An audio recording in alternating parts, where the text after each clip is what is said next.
It is Monday, May 18th, 2026, and this is the Neural Left. I'm Julian Archer, the Silver Fox, here to save the soul of America. This is Maya Thorne. I'm Mary Kane. And I'm John Steele. We have a great show for you today. And what a day it is. Look, I gotta say, the air in here feels electric today, doesn't it? We are still processing the fallout from yesterday's disaster in Louisiana.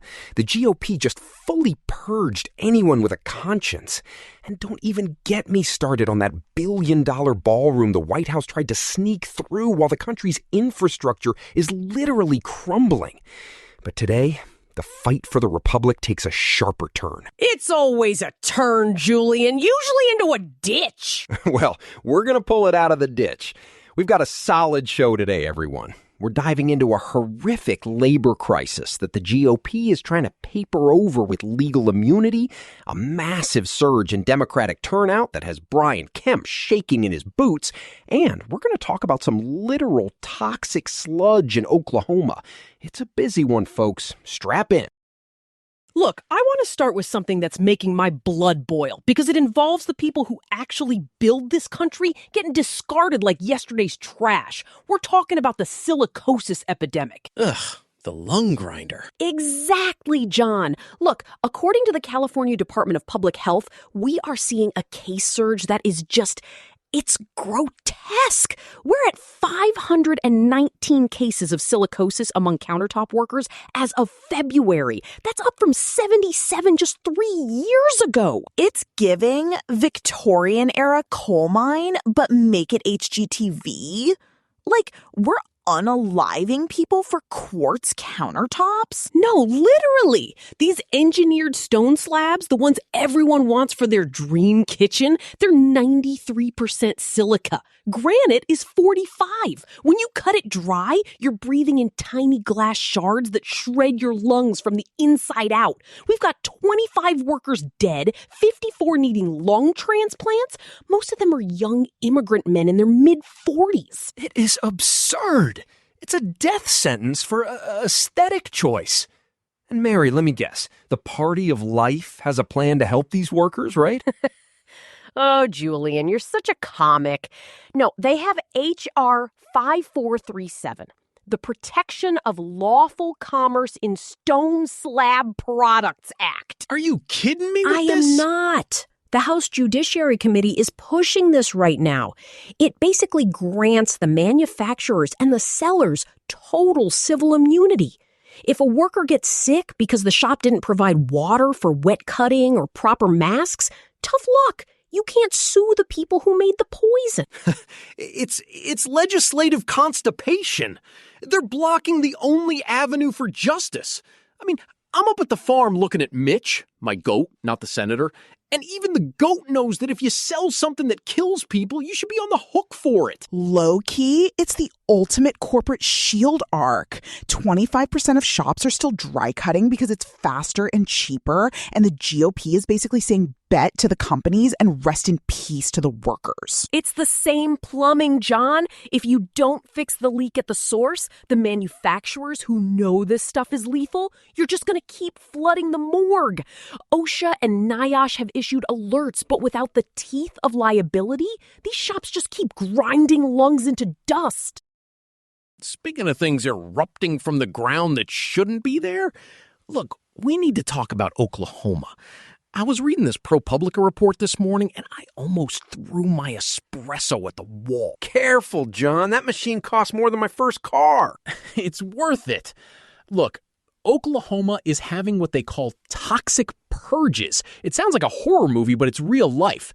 They've had over 150 reported incidents where oil field wastewater, this salty, toxic sludge, is injected underground at such high pressure that it literally bursts back through the surface. Oh, like a backed up sewer line from hell. Exactly. It's coming up through old, poorly plugged wells. It's flooding people's farmland. It's killing livestock. In West Tulsa, people are reporting oily sheens on the Arkansas River from the H.F. Sinclair refineries that have been leaching for a century. High key, the vibes in Oklahoma are just sludge. It's a total flop era for state regulation. Because the Oklahoma Corporation Commission is in bed with the industry. Whistleblowers are coming out saying the OCC has known about these high-pressure risks for years and hasn't fined a single company. It's a handshake regulatory system. It's the Republican terrorists again, John. They've captured the agencies meant to protect us. But look at the contrast. I saw that bit about Montana in the same research pool. Yes, that's the hope. The Confederated Salish and Kootenai tribes and the Blackfeet Nation, they're actually succeeding where the states are failing. They're using traditional ecological knowledge, TEK, and blending it with Western science to manage water and climate resilience. They're asserting sovereignty to protect the land because they know the state won't do it. It's giving main character energy. The tribes are literally the only adults in the room while Oklahoma is playing Will It Explode with toxic waste. Honestly, you hate to see it. One state is drowning in sludge because they sold their soul to big oil, and the neighbors are having to build a literal fortress of science and tradition to survive. Well, if you want a reason to actually smile today, let's look at Georgia. I'm telling you folks, the blue wave isn't just coming, it's crashing on the shore right now. Oh, Brian Kemp is definitely in his scared era. He is. The early voting numbers for the Georgia primary are absolutely stunning. Over 1 million Georgians voted early. That's a record. But here's the kicker. We have seen a 30-point turnout flip. In 2022, the GOP had a 15-point lead in early voting. Today, the Democrats have a 15-point lead. Look, I want to believe, Julian. I really do. But is this just enthusiasm for the primary, or is it a sign of a real GOP collapse? It's both, John. It's DeKalb County at 18%. It's Fulton County. It's Clayton. People are fired up because they see the Republican terrorists trying to dismantle their voting rights. And Kamala Harris is leaning into it. She's finally calling it what it is. No, literally, she was on a call with Emerge and she went full dark Kamala. She's calling for Supreme Court expansion to neutralize this red state cheating. Are you kidding me? She finally said the E word? She did. She's calling them out. She called the current court institutional arsonists. Or rather, that's what the right-wing media is calling her for suggesting we fix the court. But she's right. If the SCOTUS is going to gut the Voting Rights Act and allow Alabama to resurrect Jim Crow, we need to expand the bench. But the optics. The GOP's already using it to say she's transforming the government. Good. Let's transform it. Let's stop pretending this court is a neutral arbiter. It's a political hit squad in robes. We need to expand it, abolish the Electoral College, and actually let the people vote. Bet. The comments on the articles are high-key losing it. The right is acting like she's trying to unalive the Constitution, but she's just trying to put it on life support. Speaking of things that need support, look, I want to take a quick second here. Independent media like this doesn't just manifest out of the ether. It takes real human work to build the infrastructure.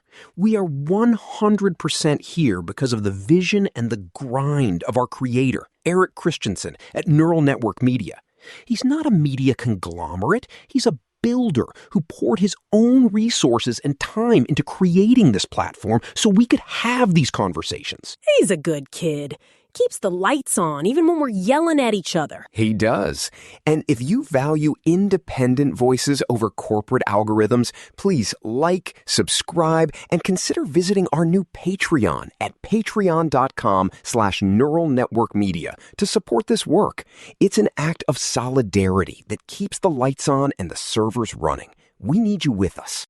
All right, back to the madness. John, I know you've been watching the Middle East situation, and it is not looking great.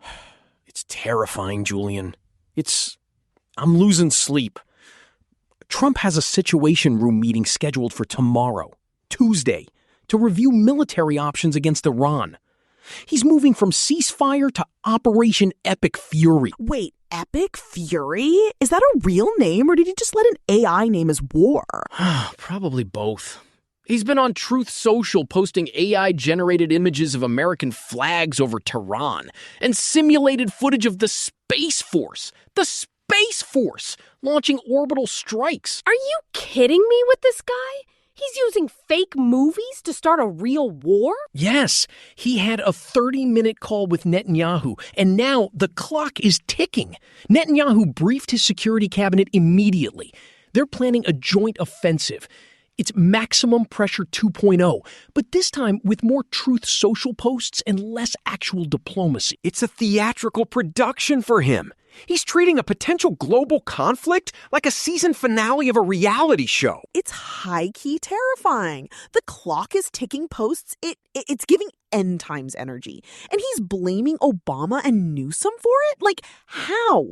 Because that's the play. Whenever he's about to do something catastrophic, he points at a Democrat and screams, "Look, a distraction!" It's performative madness.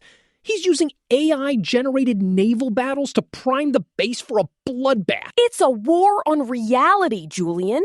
He's replaced trade experts with corporate donors and generals with his own ego. It's the final installation of the loyalty filter. And speaking of corporate donors and ego, look at what Scott Bessent just did at the Treasury. I gotta tell you, this one is a sneak attack on the very concept of accountability. Oh, spare me. What did the vandal of Wall Street do now? He effectively neutralized the Corporate Transparency Act. They issued an interim final rule under an executive order about unleashing prosperity, of course, that exempts all domestic U.S. companies from reporting who actually owns them. Wait, what? So we just deleted the anti-money laundering laws? Basically, Bessent says it's a victory for common sense to save small businesses from burdensome regulations. But what it actually does is make the U.S. the premier destination for anonymous shell companies again. It's a dark money vacuum. We're literally inviting foreign espionage and illicit finance to set up shop in our backyard. Exactly. A Senate report from last week said hundreds of billions in taxpayer funds are already going to ghost entities. And meanwhile, the FBI just recovered deleted WeChat records showing that a secret overseas police station in New York was being run by Fuzhou police. It's giving the call is coming from inside the house. We're deregulating the very tools we need to find the spies. it's disgusting. It's like we're taking the locks off the front door while we know there's a burglar in the bushes. Okay, I have to bring this up because it is the weirdest thing I have seen on the feed in months. Melania Trump is finally doing a thing, and it is bizarre. Oh, the First Lady has emerged from the penthouse? What's the project? She's leaning into the classical education movement, you know, the Western canon, logic, and rhetoric stuff, but she's doing it with robots. Robots? No, seriously. She introduced a humanoid robot named Plato at the White House. It's made by Figure AI. The idea is that every home will have a humanoid educator to teach children traditional values and bypass woke public schools. Plato the robot? God, it's a nightmare. You're taking the most human thing, education, and handing it over to a silicon-based caricature of a philosopher? It's future traditionalism. It's marrying the trivium with cutting-edge tech. She's partnering with Mackenzie Price from Alpha Schools. It's basically trying to use AI to create a private right-wing echo chamber for every kid in the country. It's truthiness in a metal suit. It's what Stephen Colbert warned us about 20 years ago. It's not about facts. It's about gut feelings programmed into a droid. Honestly, I'm not gonna lie. The idea of a robot named Plato teaching a kid about logic while the administration is posting fake war videos on Truth Social is the most ironic thing I've ever heard. Bet. It's a total villain arc for education. But look, we have to talk about the south side of Chicago. This is the main story for me today because it shows that while the state is busy building robots and starting wars, the people are actually fixing their own problems. Pastor Corey Brooks, the rooftop pastor. I followed his work for years. Yes, he mobilized 750 men on the south side yesterday. They gathered at the McCormick Leadership Center, which is almost finished, and they declared the neighborhood a 100% violence-free zone. That's beautiful. That's real power. It wasn't just a sign, John. It's a commitment to active community-led peacekeeping. These fathers and mentors are saying, we're not waiting for the police and we're not waiting for a federal raid. They're self-regulating safety. This is what we mean by grassroots resilience. It's the opposite of that Midway Blitz raid we saw yesterday where they were filming people for TikTok. This is actual neighbors looking out for neighbors. That is the soul of America. That's the happy warrior spirit. It's people taking their agency back from a system that has failed them. And it's not just safety. There's this whole bean renaissance happening in the same space. People are reclaiming nutritional equity through things like fiber focus, affordable plant-based diets, literal beans as a tool for health justice. The pinto bean revolution. I love it. Look, when you can't afford the engineered stone health plan, you go back to the basics that kept our ancestors alive. It's grit and community. It's a rejection of the digital snake oil my nephew sells.